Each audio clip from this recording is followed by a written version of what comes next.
Let me see that. Let me see that. I like the Wranglers because you can take the doors off. That's the only good thing. Exactly. That's the only good thing about it. That's why I would get it. I just want to take the dirt off.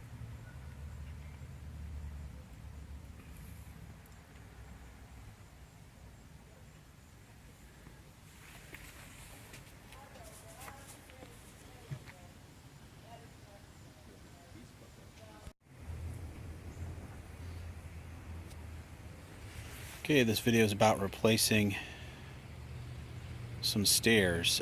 First off, I would like to thank Mike Hudak. Does a lot of YouTube videos. I really enjoy watching his videos, and hopefully it'll help me here. Got into this project and it got a little more expanded than I thought, but I haven't really seen a lot on this, so let me back up, give you a better shot here. I'm in Northeast Ohio. We get a lot of snow. We're in a secondary snow belt. We can get 3 feet of snow at one time, sometimes 5 to 6 feet in a winter. Lots of freeze-thaw cycles. So this house was built in 1938. This is the original. I believe this is sandstone, are the treads, and I believe these are original wing walls. It looks like some tuck point work was done at some point. I didn't do it. I've had the house for over 20 years. So I haven't seen a lot of videos on this. Most stairs look like this. I'll show you basically there where the sides are open and there's a railing on there. So various forms of that, or maybe even brick, but effectively where the sides are open. Some of the other houses that are built on hills over in this neighborhood where there's a slope, they tend to have more of these wing walls because they've got longer steps. For some reason, that's just, I think, what they did back in the day. My understanding too is talking to some local guys in the neighborhood when I was buying my materials and shops is that a lot of times when these wing walls fell apart, you know, at some point in the 70s, 80s, or 90s, people would just tear them down and again replace them with just your normal steps with usually black wrought iron rails on the side. So that's what we're looking at here.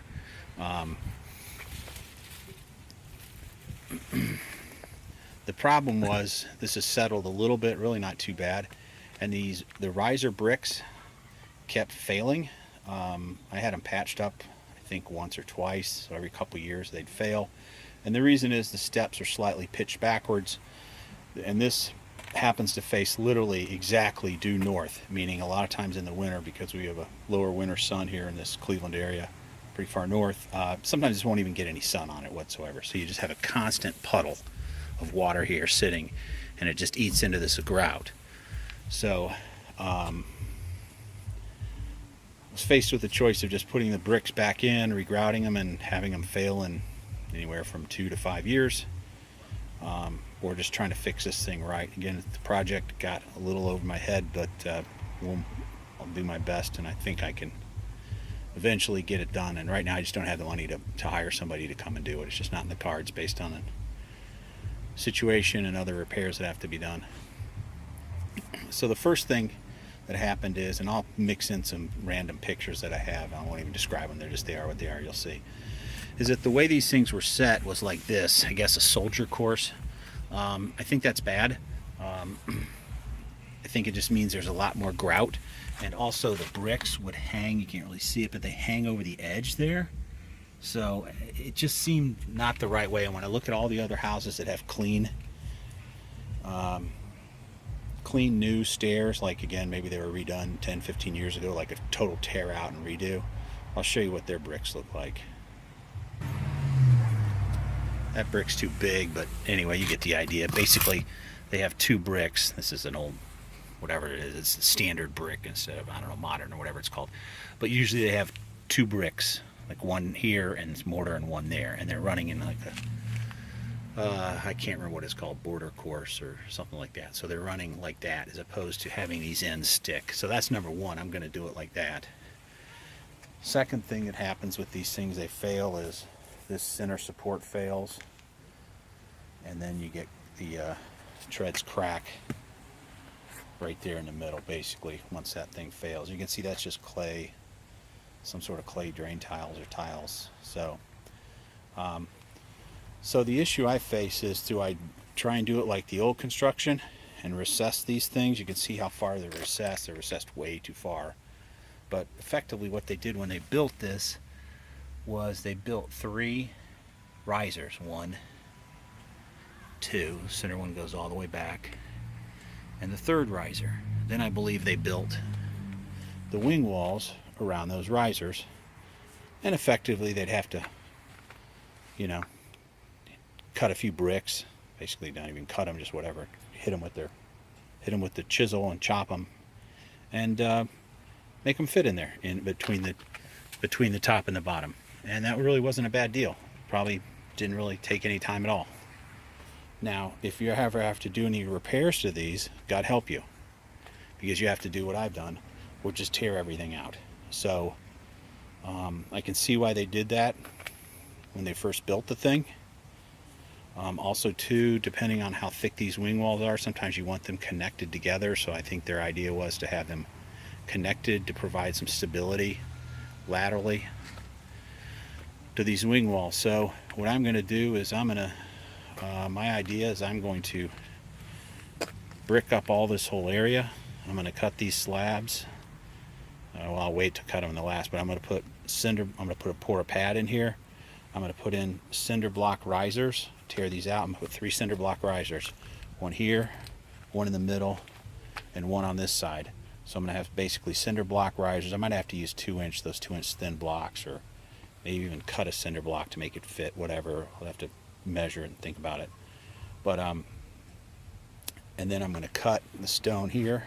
So effectively the stone will just fit right up against there and sit on those things. That way, if you ever need to remove these stones or they're unlevel, you simply have to pull the stone out and go from there. I am going to add a little support. I've got some ties that I'm going to put into the mortar and the cinder blocks. These flat ties, I know they're not for use on brick, but this isn't a 5-story brick building or a freestanding brick facade. So I'm just trying to get a little bit of support. So I'm going to put those in the cinder block mortar and then drill them into the bricks underneath here, like 3 per side, just to give it a little bit of lateral tension. And again, I'm sure masons and bricklayers are gonna let me know all the mistakes I've got here, but this is effectively the best I can figure to do. The other thing is too, you can see these stones, you know, they're old, got a lot of abuse. I think these are from 1938. And this one I pulled out here is really bad. It's got a huge, it's hard to see, but it's over 1 inch depression. I'll throw up some pictures of that. So that thing, and that's from being tilted backwards and salt sitting on there. So I'm going to put in some sort of skimcrete or epoxy filler to just try and fill that divot and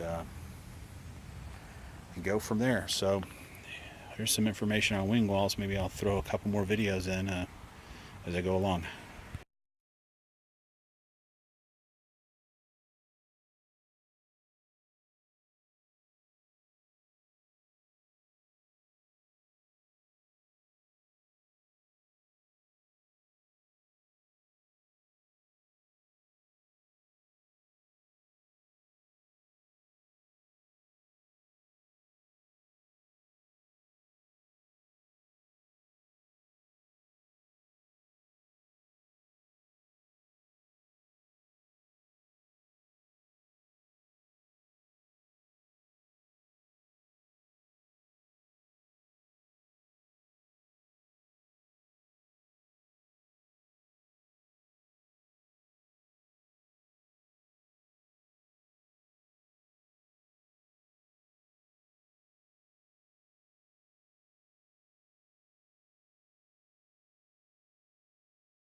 Okay, here's an update on the front porch project. Obviously this just has turned into something way more than I expected, but can't be helped at this point. It's too late.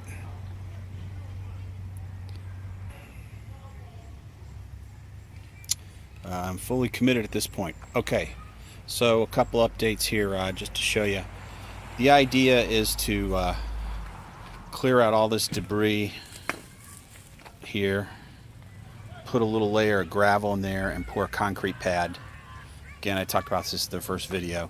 And then build a cinder block riser here. Probably going to put one, keep this thing here, put one here and one on the side on the concrete pad. So I'll put a couple inches of gravel. This sidewalk here, I'm going to try and marry this up. This is about 5 inches high. So, but you know, that's the thing, you encounter all sorts of crazy stuff here. There's this stuff here I could dig and smack this out, but you know what? I may just put a little bit of gravel here and pour the concrete. None of this area is going to be seen here under here anyway, so won't really matter. And I think that the concrete pad, a lot of traffic out. Well, the concrete pad won't be perfect. I still think it'll be better than putting the cinder blocks on the ground. While I do get some freeze-thaw cycles here, you know, this is fairly blocked off, and so we'll see how it goes. I mean, that's what they've got here. I don't know even how deep these go. If they go down 18 inches, maybe they go down 12 inches. So, but you can see how much debris has built up under here over the years of various repairs. I think the guys just threw whatever materials they had in here like a dump, which is, I guess, why best practices, it's something you wouldn't do. So when someone comes in later, I have to clear it all out, but whatever. And also that's holding a ton of moisture. I mean, you can see the difference between the two sides. I already dug out like 3 wheelbarrows worth of stuff here.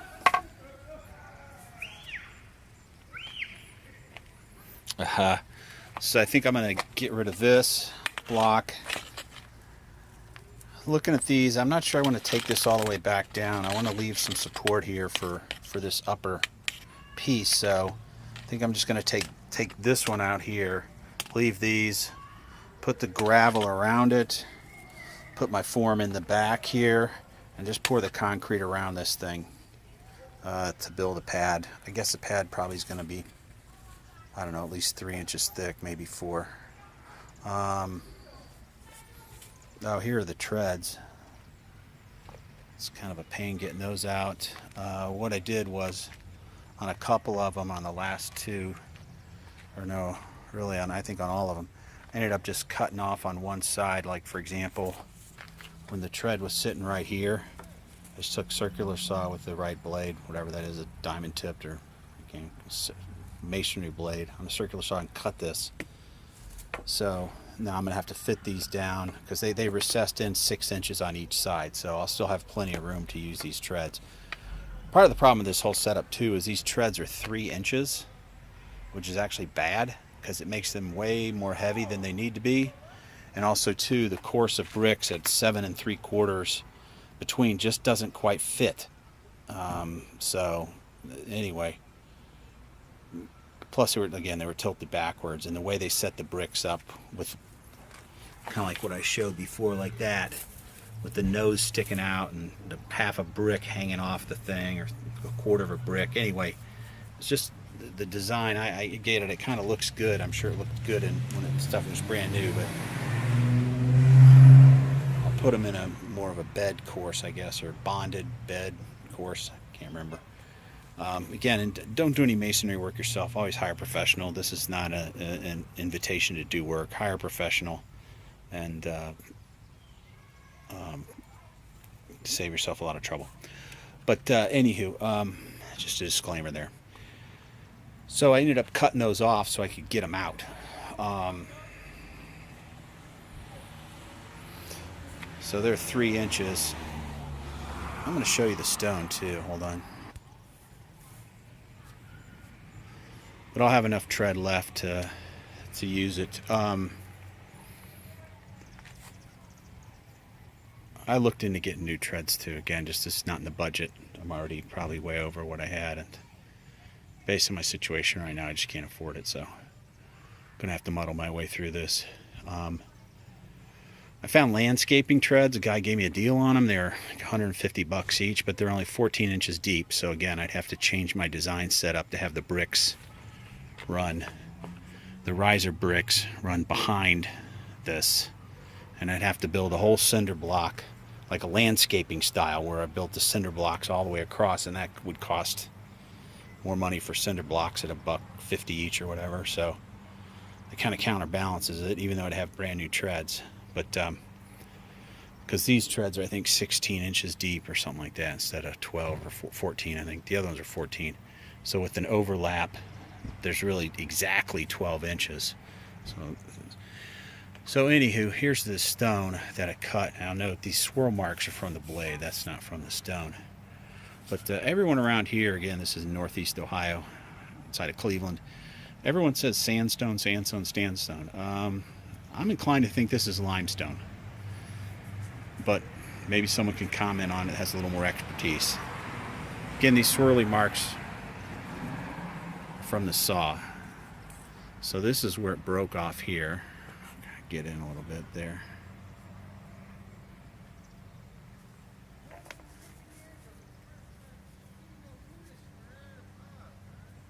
You can see the end there, but this is a fresh area that wasn't exposed. So it doesn't really matter, but again, I have a feeling these are limestone. And the other beautiful thing, which just always happens in these projects, is all these bricks are just completely 100% deteriorated. I mean, there's giant holes in there. They're just being held up by shards of dust and mortar. So I'm going to have to think this. I think I don't want to just start pulling them out. I'm afraid this whole wall will fall down, and that'll just be, I don't know, maybe it'd be better just to redo the whole wall. But I think I'm just going to try and pull like 1 or 2 bricks and make a little baby batch of mortar and stick them back in, and then just do 1 brick every couple days, and hopefully I can kind of gradually, in spots, like you do 1 here, 1 here, and 1 here, and just kind of maybe start to get this thing reinforced, or even just push some mortar halfway through, let it dry for a couple days, and then clean it out from the front side. So I'll have to think about that. One more headache. And then I got this bush right here, so probably just chop that thing. It's all overgrown anyway, but so I can get back in there and work on the front side of that. But what would be nice is if I could figure this out, which is just to, because this isn't exposed, just to lay mortar all against this thing maybe and see what happens. Anyway, I'm sure somebody's going to comment about how bad an idea that is, but that would be appreciated, but it'll be too late by the time I post the video.